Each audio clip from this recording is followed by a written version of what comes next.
focus on, frankly, is based on a very elementary moral principle. I realize it's almost universally rejected, but I'd still like to reiterate it. Our prime concern should be our own responsibilities. Our prime concern for anybody should be the predictable consequences of your own actions. I mean, it's very it's very convenient and to be self-righteous and to talk about somebody else's crimes. So if you were a Russian commissar in the 1970s, it would be very convenient to concentrate on U.S. crimes. But the important thing to do in Russia was not that. I don't care whether Sakharov said anything about U.S. crimes.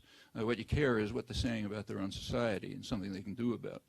And the same elementary moral principle applies to us. The focus of our attention should be on what we can do, what we are doing, what are the options for us to try to terminate major crimes in which we're involved, and there are plenty of them, and to mitigate harm and atrocities elsewhere. And there's a lot that we can do. You say that what the media do is to ignore certain kinds of atrocities that are committed by us and our friends, and to play up enormously atrocities that are committed by them and our enemies. And you posit that there's a test of integrity and moral honesty, which is to have a kind of equality of treatment of corpses. Equality of principles. I mean, that every dead person should be in principle equal to every other dead person. That's not what I say at all. Well, I'm glad that's not what you say, because in fact, that's not what you do. Of course it's not what I do. Nor would I say it. In fact, I say the opposite. What I say is that we should be responsible for our own actions primarily. Because your method is not only to ignore the corpses created by them, but also to ignore the corpses that are created by neither side, but which are irrelevant to your ideological agenda. Totally untrue. Well, let me give you an example. Okay.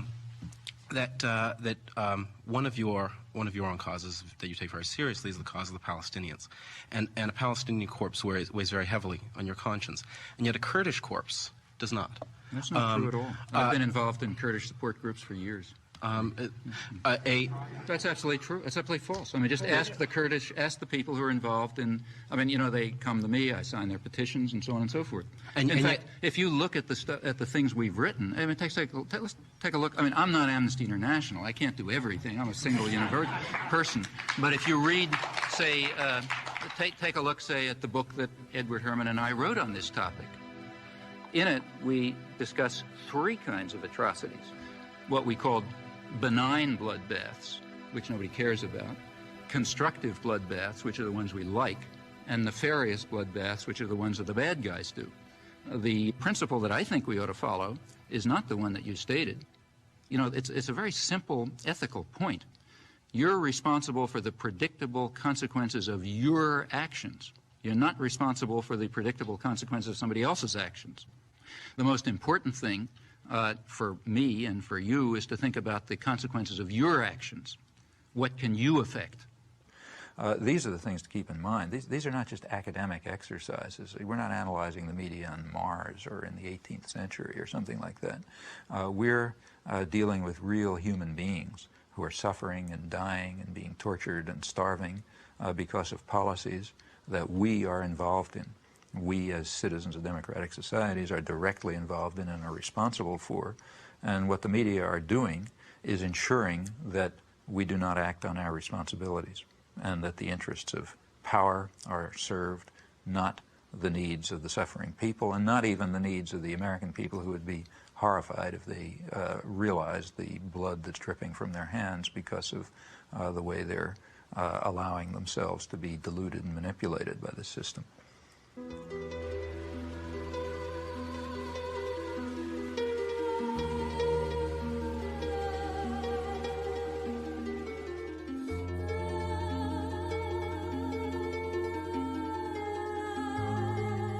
What about the third world? Well, despite everything, and it's pretty ugly and awful, these struggles are not over. The struggle for freedom and independence never is completely over.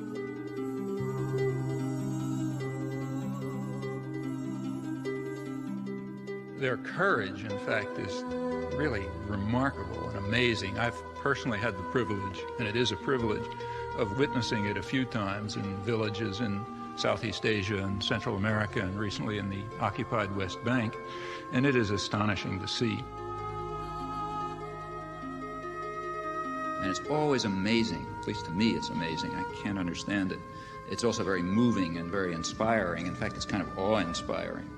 Now, they rely very crucially on a very slim margin for survival that's provided by dissidence and turbulence within the imperial societies. And how large that margin is for us to determine.